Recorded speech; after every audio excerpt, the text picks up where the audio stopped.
लोकसभा निवडणुकीच्या तिसऱ्या टप्प्यातील मतदानाला उत्साहात सुरुवात झाली आहे। सातारा लोकसभा मतदारसंघात महायुतीचे उमेदवार खासदार उदयनराजे भोसले आणि महाविकास आघाडीचे शरद पवार गटाचे उमेदवार आमदार शशिकांत शिंदे यांच्यामध्ये हाय व्होल्टेज अशी लढत होत आहे।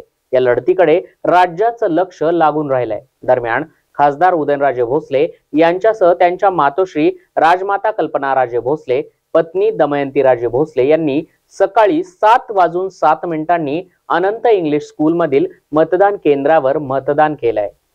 भाजपाचे सातारा लोकसभा प्रभारी डॉक्टर अतुल भोसले यांनी देखील कराड तालुक्यातील रेठरे बुद्रुक या गावामध्ये मतदानाचा हक्क बजावलाय।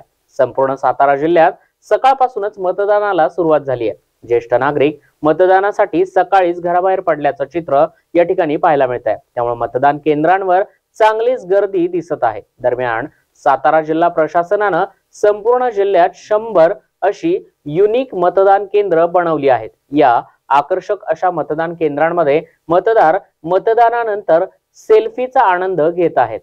Hemant Patil, zoom on news, Satara.